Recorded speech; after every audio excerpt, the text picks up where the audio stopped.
Okay, so we are live with our first episode of The Alley from the WP Crowd. My name is Jordan Quintel. I'll be your host today and every other Alley podcast.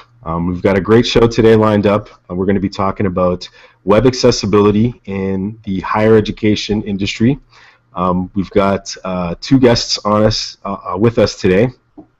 Both one from Canada, one from the US, so we'll get great perspectives.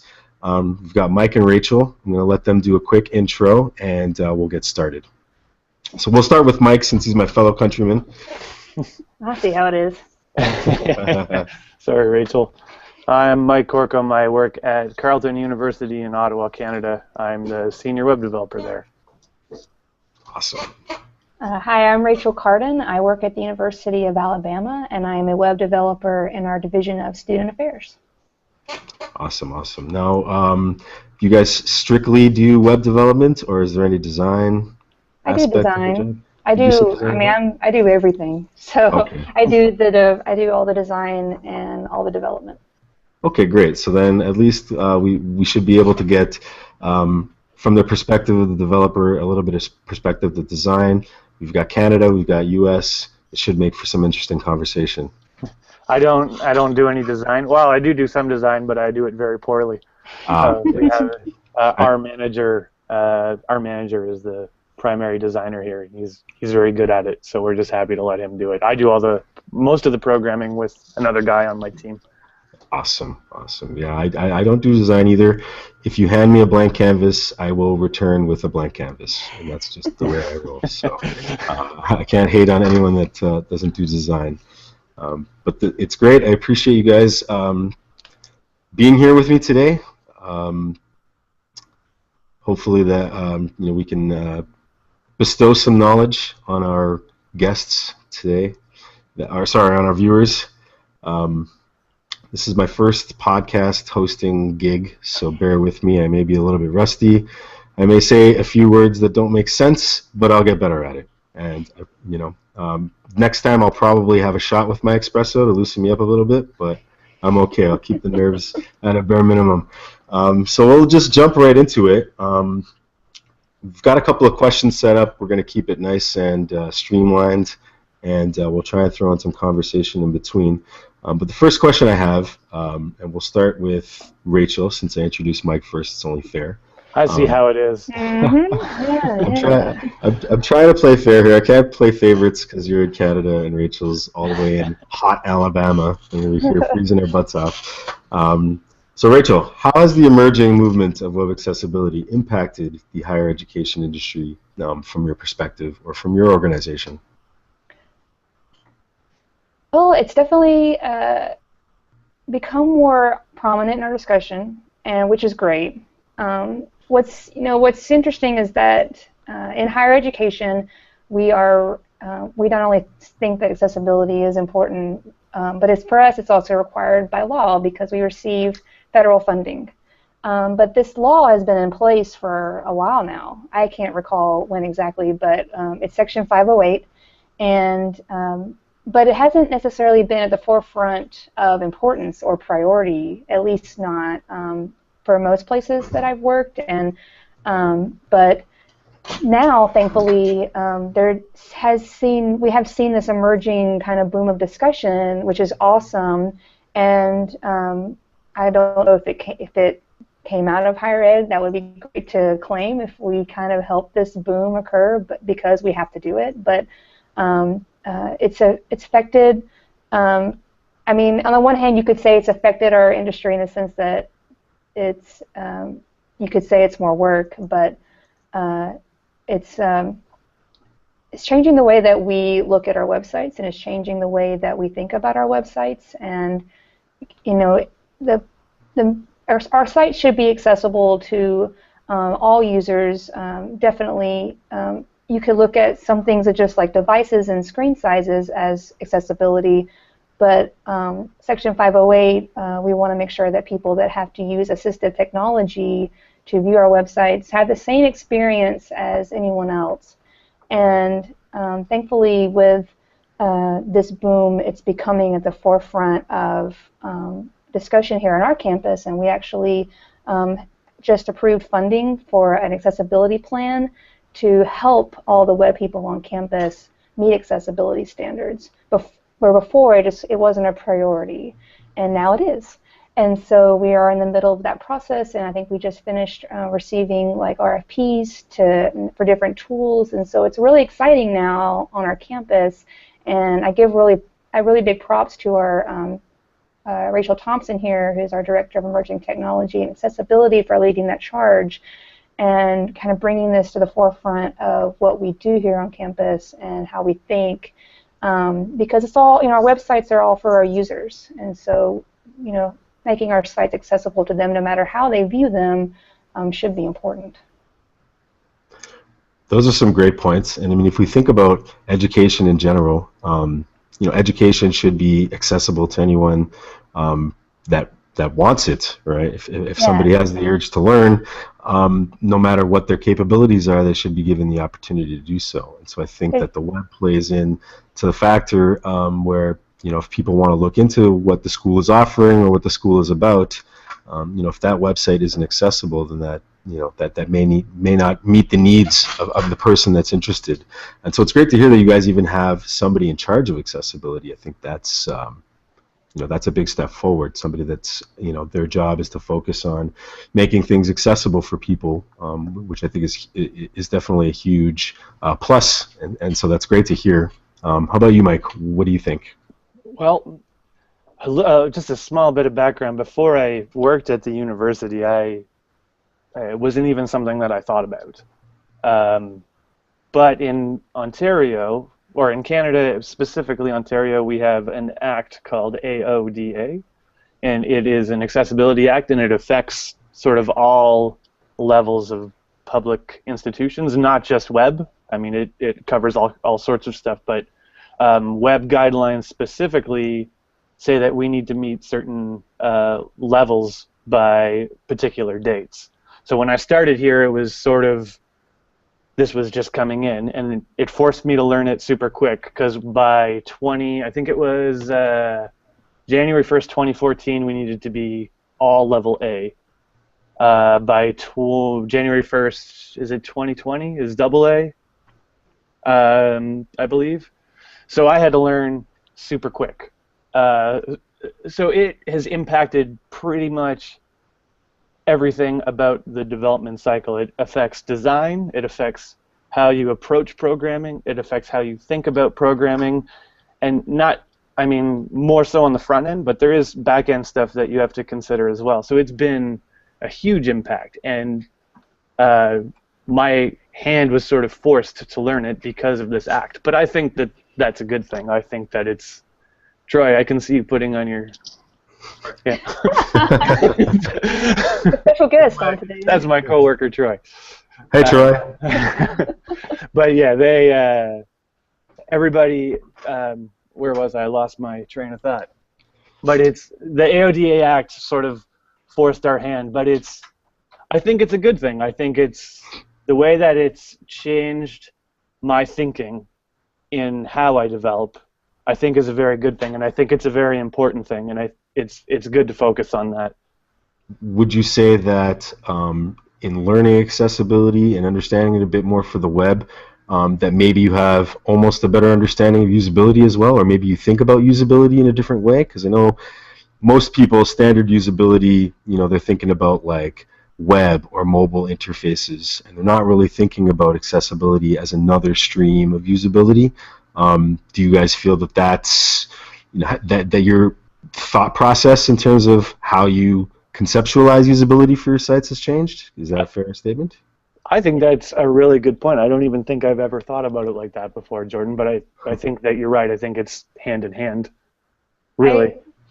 I think it was at LoopConf earlier this year, someone talked about responsive design and basically made the point, and then kind of opened my mind a little bit that I hadn't thought about it, that basically like you could look at responsive design as accessibility, because Absolutely. You're ensuring that your website functions no matter what device and what size it is. And so you're making sure that your site's accessible, not just like, a lot of it's like mobile and small screens, but some people with disabilities, they might be using different devices that you've never even thought of in order to view the web. And so by making your site responsive, you're making your website accessible to that device. And so that I had never thought of that before that presentation. Also the notion of like internet speeds. There are some places in the world that just still have slow internet and they can't do anything about it. And by making sure your site is not going to be inaccessible because someone is having really slow internet is also something to keep in mind. But also at the kind of core of accessibility is really just like really great markup. And so if your site has really great markup, then it goes a long way towards being accessible, and which also kind of goes a long way towards usability and stuff like that. And so it kind of plays hand in hand and really helps your website in the end as a whole. Yeah, I've been saying that for a long time now as just sort of one argument to get people to try to think about accessibility more when they're doing their programming, is that good accessibility is also hand in hand with like nice, clean semantic markup. Like you're doing your markup really well, it's probably already accessible. I mean, there's more to it than just the markup, but it's a good start.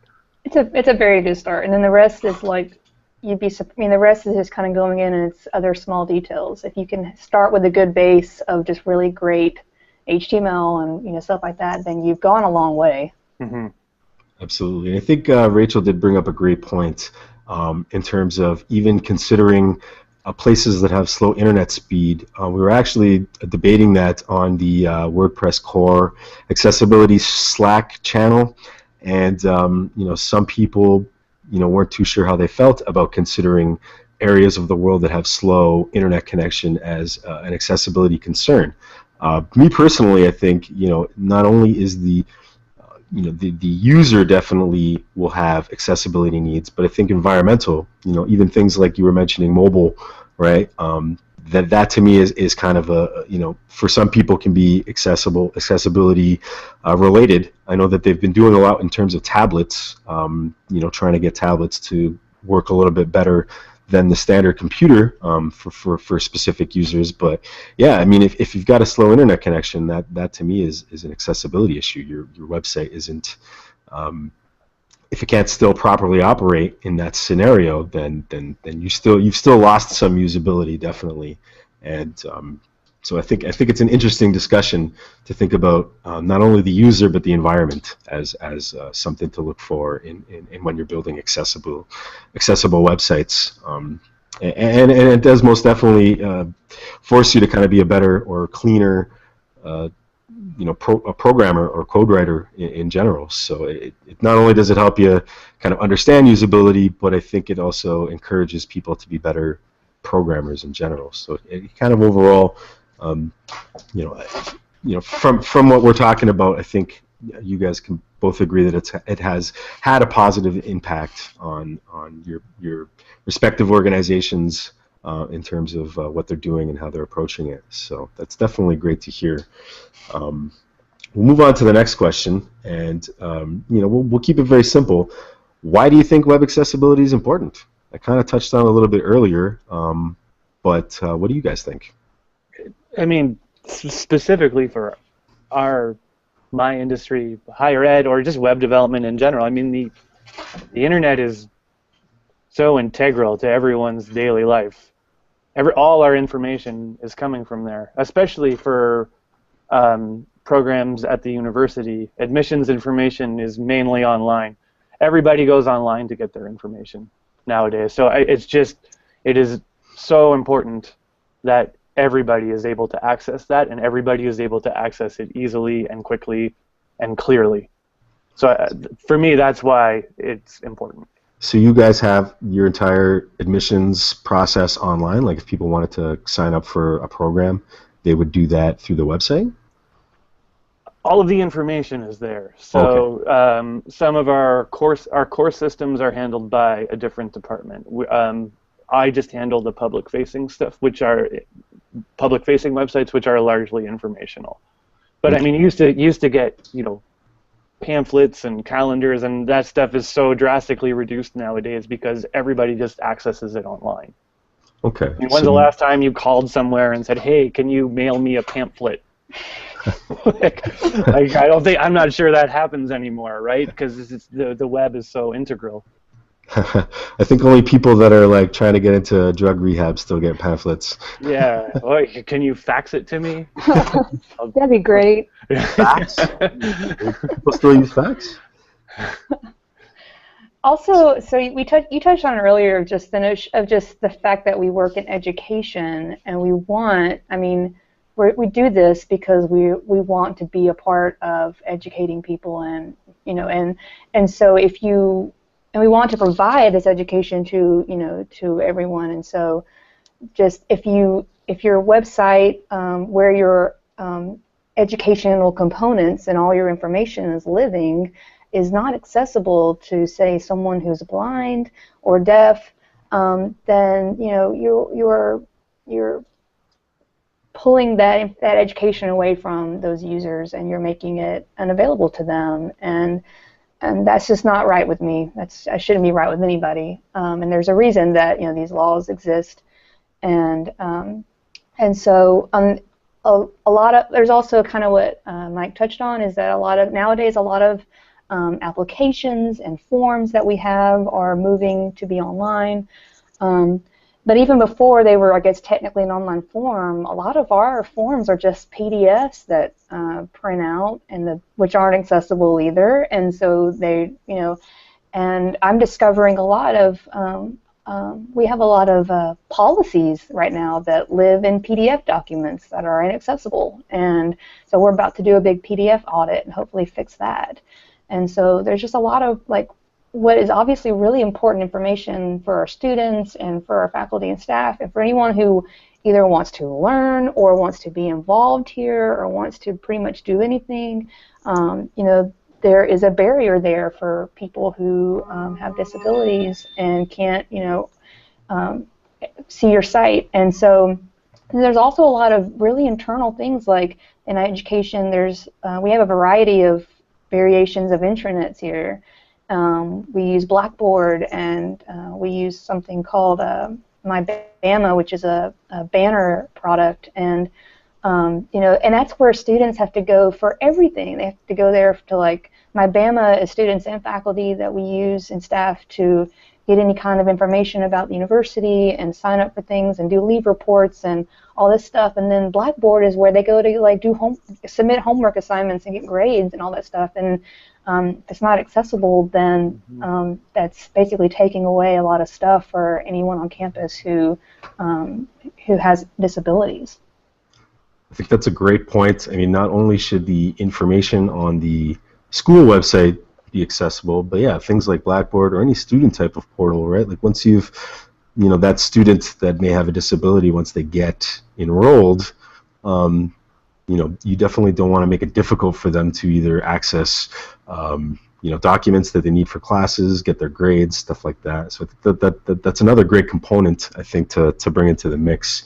And that was kind of going to lead into my follow-up question. That was going to be for once students are enrolled, or even for people that want to be employed by your schools. I mean, if someone like me wanted to get a job at the university that you guys work for, is there proper accommodation? Would there be proper accommodation? Anyone want to touch on that? I don't know.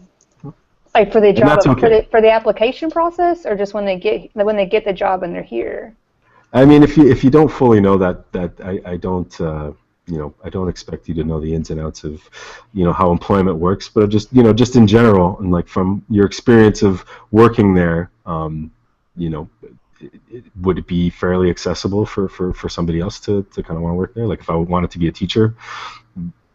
I will say we do have a really great Office of Disability Services that steps in and takes care of anything that is not already, so if a site isn't accessible, or if there's curriculum that's not accessible, they take care of that. And if there's a kind of area on campus that, let's say, someone in a wheelchair would have issue, then they literally will send out people to go help them. And So we have a really great office here that handles a lot of stuff like that. So maybe that's where they would step in if there were problems. But Okay. I can't say that I know any more than that. I'm sorry. Right. Well, I guess that would touch base on, like I said, if a student had enrolled, whether it's a student or a teacher, accessibility, would kind of apply the same way. That person's on campus, they need to be able to operate. And so you're saying that you've got an office or a division that handles accommodating people? Yeah, so it's like if there's a student who has trouble, who can't take notes or is, like maybe deaf or something like that, and would have trouble in class handling like basic note taking, or if they need any help at all, this office basically would send someone who would go to all their classes with them and take them for them. Yeah, we have something very similar here. We have an office that does the same thing. Works directly with professors too. So say there's a student who maybe has a reading disability, needs more time to take an exam, they'll facilitate, writing the exam in that center with supervision, helping people around campus. Same thing. Well, that's great. I mean, I graduated, my college program in like 2007, and I'm the kind of person that is fairly adaptive, and so I never really utilized those types of programs myself, so I didn't really know if the school had any offerings like that, or if things have changed since then. So it's really great to hear that both of your respective organizations have dedicated people that work towards accommodating, which I think is hugely important, because in some instances you're going to get different cases for different people, and so some things you just can't streamline when it comes to accessibility. You really just got to take it on a personal level, and so it's great to hear that your schools are doing that. And so I guess again that would kind of fall into anyone wanting to join the organization. They at least have some kind of avenue to say, hey, I need some help. What can we do? And they'll take care of it. So that's definitely great to hear.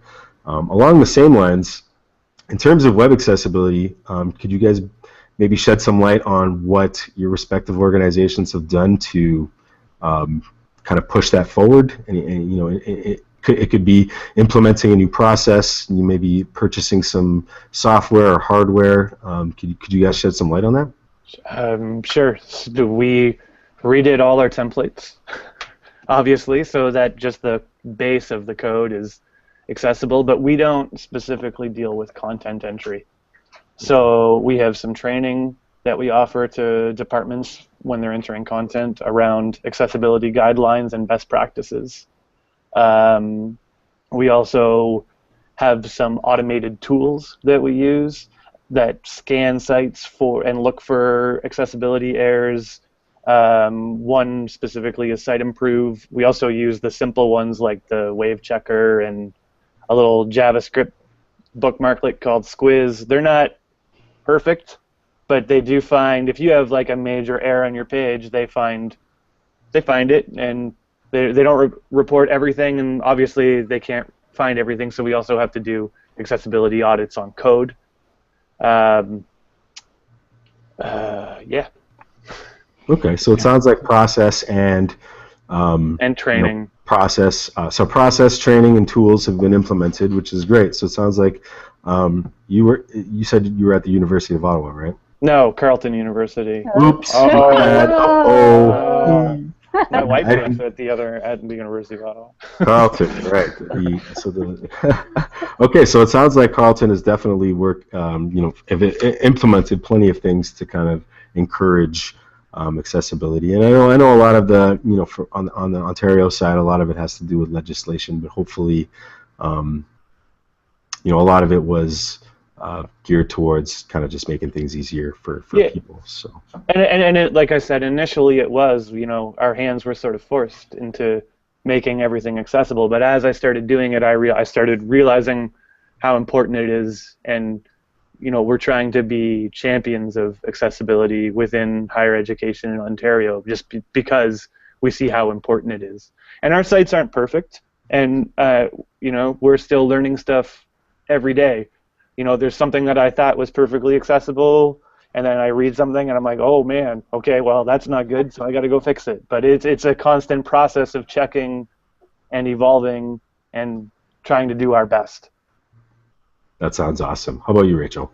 So we very similar. We have our process, and a lot of it is education and trying to teach people in my division and in our entire campus the importance of accessibility, and why we do this, and we have I attended an interesting session earlier this year about accessibility called Carrots and Sticks. Which talks about how, I guess the two sides you can take when trying to convince people to be accessible. You have the carrot side where you talk about the benefits. You have great markup and it helps with your SEO, and then there's the obvious, you want your users to be able to access your site and things like that. And then if that doesn't work, then you take the stick approach where, you talk about how we're required by law, and you share all the universities that have been sued, and then eventually you hope with either or approach you come out in the end with accessible websites.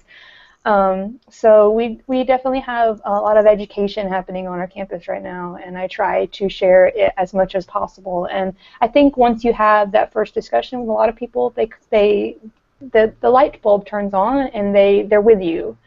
And so then it becomes a process of, well, I need to make obviously accessible templates, but I don't do all the content, just like with Mike. And so then it's training the content managers on what they have to do on their end, and then it's implementing tools for auditing and testing. And so we too have Site Improve, and it does a lot of accessibility checks, which is great. But then I also use a lot of tools on my site.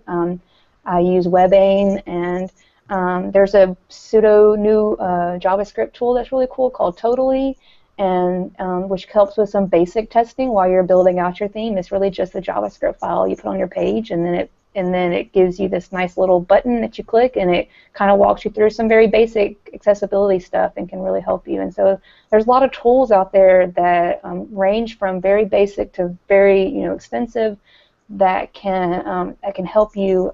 There's some toolbars for pretty much every browser.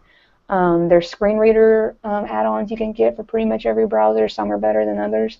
I would highly recommend that you get all your web people in a room, and you sit back and you watch a screen reader, or you implement a screen reader and witness it try to read your website. And it's very much a learning experience and a kind of eye-opening experience to see what it would be like for someone who has to use a screen reader to try and navigate through your website. I had a training session the other day for some folks, and I had someone ask a very interesting question. They asked if broken links were an accessibility issue.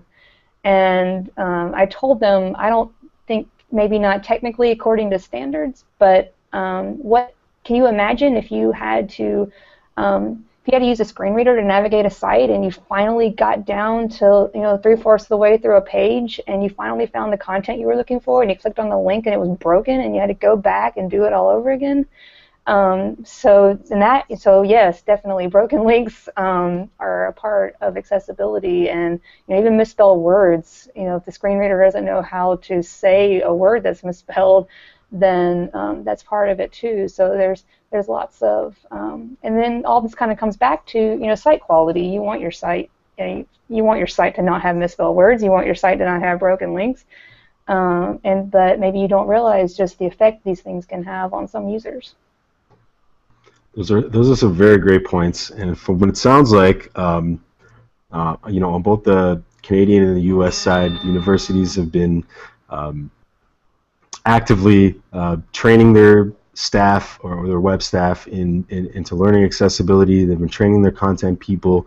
They've been purchasing and implementing the proper tools to test and execute certain accessibility guidelines, which is great. I mean, at the end of the day, we would want all major organizations to kind of take the same approach and really bake in web accessibility into their development processes, which is kind of sounds like what your schools are doing, which is definitely a great sign. Now, are your the websites that you guys build for your organizations, are they based in WordPress? They are. Okay, great. Yes, I they are. figured I'd ask. I just figured I'd ask. I'm currently having to migrate all of our sites in from a Cold Fusion environment Oh my God. into WordPress. So like our current main site is not WordPress right now, but it will be by the end of the year. So I'm working on it. I remember learning Cold Fusion when I was in college in like 2007, and the only thing I could think of was how useless it was going to be and how it would never take off. And for whatever reason, I was right, because I don't think anyone uses Cold Fusion anymore, and I just didn't.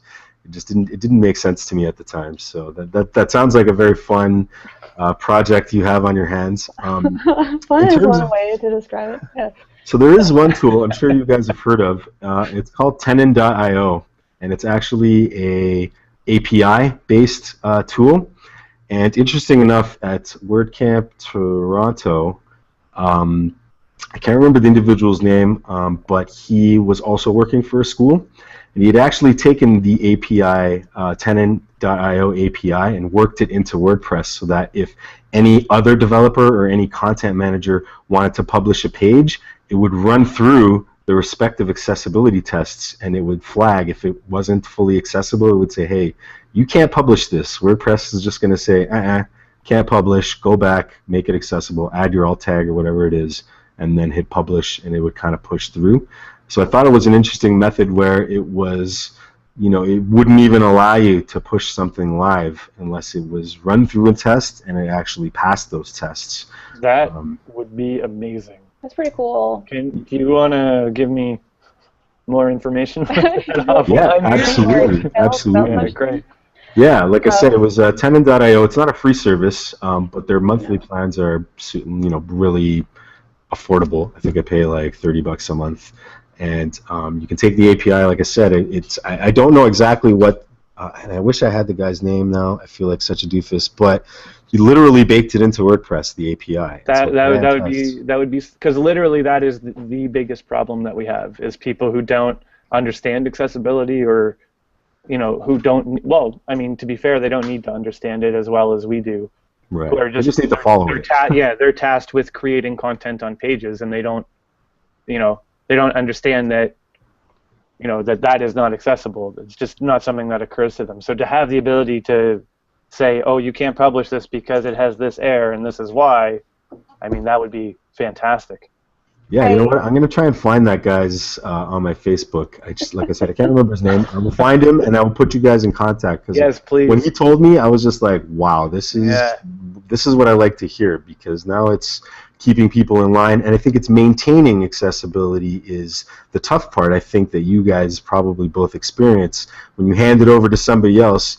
You can't be certain that they know as much as you do about accessibility or that they're following it along. And I think that having a system in place that says, hey, even if you're not an expert, these are still our our guidelines, or these are our hard rules in terms of publishing content on your respective sites. And I think it definitely will help in maintaining, which I think is a big part of what you guys are trying to accomplish as well, not only implementing but maintaining. So I'd be more than happy to share that info with you. I think what the guy did was great. I'd love to see it. I tried to. There was another guy in WordCamp NYC, and he was also working for a college. And I told him the same thing. I'm like, do exactly what this guy did. I'm like, you won't regret it. And so I think it'll definitely help. Large organizations maintain accessibility in the long term. So I definitely will pass that info along to you. I've been working on a plugin. It kind of had to go on a hiatus over the last month or so, but it kind of was doing the same thing, and so I call it Wally, web accessibility. And, I love it. And it's going to be like a toolbox for WordPress. So it has Totally in it, and it has WebAIM in it, and so you can turn off and on what you want to use. But then I was implementing, there's another API made by, I can never remember if which name is which. I think the API is called Deck, and the company's Axe, or the API is Axe, and the company is called Deck. I think the company's called Deck. Yes, the company's called Deck, and they have this product called Axe, and it's basically kind of similar to Tenon in the sense that it's maybe not quite as extensive as Tenon, but it kind of does similar things, and it's free. And so it's basically a JavaScript file that you put, and it will scan the page and it will spit it out. It's very limited in the sense that it just spits out the information in JavaScript. So you have to build some kind of like UI for it. Right. But it's so I'm trying to. The last thing I wanted to put in the plugin before I put it out was making some kind of UI for it, and so I have it working in the admin where it scans the content before you publish. And that's awesome. Yeah, and so the thing about like Totally and WebAIM is that they will only scan the entire page, and so you couldn't be like, hey, only scan like this content area, and so the Axe product lets you do that. It lets you say, I only want you to scan this area. So in the admin, I can be like, hey, only scan the edit text area, and so because for our content managers, that's the only area they're concerned about. Mm-hmm. And so that's awesome. That's great to hear that you guys have done that. Yeah, so hopefully I can get it up and running soon. That would be pretty cool. Yeah, keep us posted. Keep us posted. The next time I have you on, I'm gonna follow up on that. So. Okay. Yeah, keep me on my toes about it. I will. Absolutely. Do you have that in a public repo anywhere, Rachel? I can if you wanted to help me finish it. Sure. Yeah, I'd love to. Yeah. See that we've got talking accessibility, we've got accessibility contribution and collaboration. We're doing it all here today, folks. We're doing it all. I love it. Anyways, I think we're just about time. We've gone about 10 minutes over, which is cool. That's okay. But I think we'll wrap it up. We all got to get back to our jobs. I'd probably just do this podcast all day if I didn't have to work. But without my job, I wouldn't be able to pay for the lights that are keeping this office on. So we'll definitely call it quits for today. Again, I do like to extend a personal thank you to both Mike and Rachel. Your input and your commentary has definitely been valuable. Hopefully our viewers will find it valuable as well. We're definitely going to have you guys back on because I think seeing how things progress in the higher education industry is definitely going to be, I think, important for other industries to start seeing, like, hey, we're dealing with massive amounts of people, and we need to make sure that all of them are accommodated for. And so I think it can be used as a great example for other larger organizations to kind of get on board and see what you guys are doing. Definitely great. Before we sign off, Roy's going to kill me if I don't mention this, but we've got 2 contests for people to get tickets for WordCamp US. And who the hell doesn't want to go to WordCamp US? Come on, guys. We've got contests. You make a meme or a t-shirt design, and we'll send you there. I don't know if we can offer you anything other than a ticket, but sign up, get on board. We'll see you there. I'll be there, which is good enough reason to get a free ticket. I'm not too sure. Mike, will you be there? No. Okay. I'm not going to make it this year. Fair enough. Rachel? I will not be there. I'm going to Disney World. Oh, man. Well, that sounds way more fun. I'm okay with it. That sounds way more fun than WordCamp might be. But anyways, yeah. Thank you for watching. Thank you for being with us. And then we're going to probably be sticking to once a month for the next few podcasts. So definitely follow us on our next topic in December. And I hope everyone has a great and accessible day. Thanks, Jordan. Thanks, Jordan, and thanks for starting this. Yes, thank you. This is awesome. I appreciate it, guys. You guys have a great one. You too. You too.